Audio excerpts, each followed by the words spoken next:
In the update on the ongoing tension in Eastern Europe, several NATO member countries are sending their own military forces after Russia and Belarus conducted joint military drills along their borders.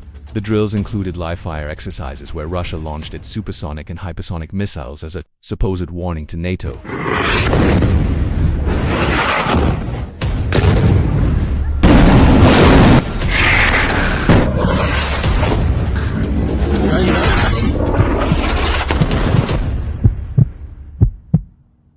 In the update on the continuing tension between Russia and several NATO member states, Poland, Lithuania and Latvia closed their borders with Belarus and Russia. This came after Belarus and Russia carried out joint military drills along their borders. The drills involved tanks, missile systems, fighter jets, and other assets from Russia and Belarus, demonstrating their combined offensive and defensive capabilities against a supposed NATO invasion. Smoke was seen rising from the training ground due to the tanks and missiles of Belarus and Russia. Well, this is a show of strength from Russia and Belarus at a time of tension that is happening right on NATO's doorstep. This training ground is only 150 kilometers from the border with Lithuania, NATO's eastern flank, and at times the sound from these exercises is absolutely deafening. There is plenty of gunfire. Russia and Belarus say they are practicing how they would respond to an attack by a NATO member. In another location, Russia deployed its Iskander missile system, while also launching the Onyx, a supersonic cruise missile 217 nautical miles from its target.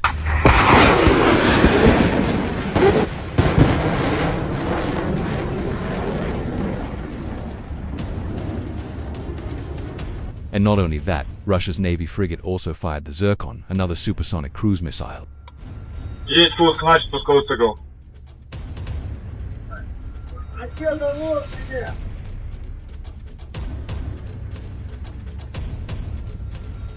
These massive joint military drills by Russia and Belarus are seen as a clear warning to some NATO member states that continue to support Ukraine. In response, Poland, Lithuania and Latvia have also deployed their own forces to their borders, ready to respond to any threats.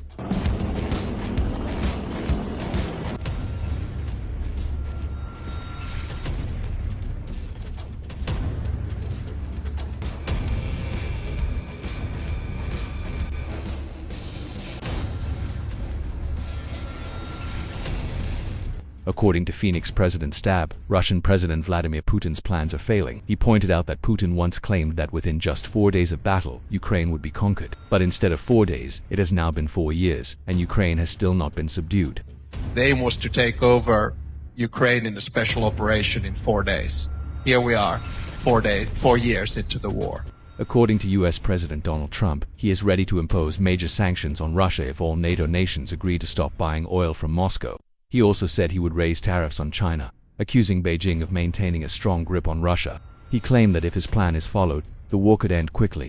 But if NATO nations disagree, then they are just wasting his time and energy. Meanwhile, moving to the Middle East, Israel's ground forces clashed with Hamas fighters inside a tunnel. Reports say that 11 Hamas members were killed during a combat operation inside that tunnel in Gaza. Following this, Israel announced it would launch a major offensive in Gaza. Around 3,000 civilians quickly evacuated, knowing that when Israel makes an announcement, something is bound to happen. That night, the operation began.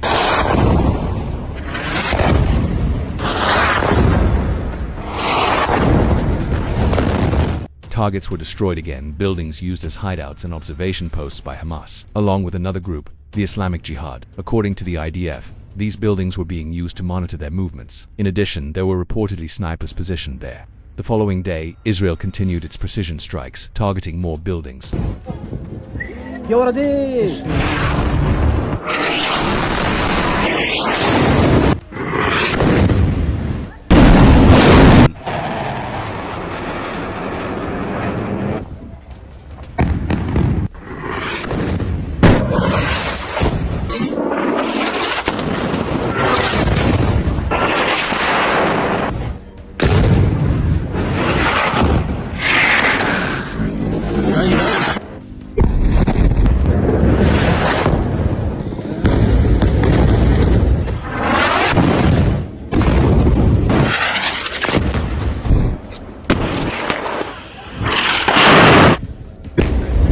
The IDF said that within a week they had targeted 5 buildings, divided into 5 strike waves, using their fighter jets, 3 strike waves in Gaza City, and 2 more in Dara Tufa Shikrahan and Antikam. The IDF declared that it is time for Hamas to surrender.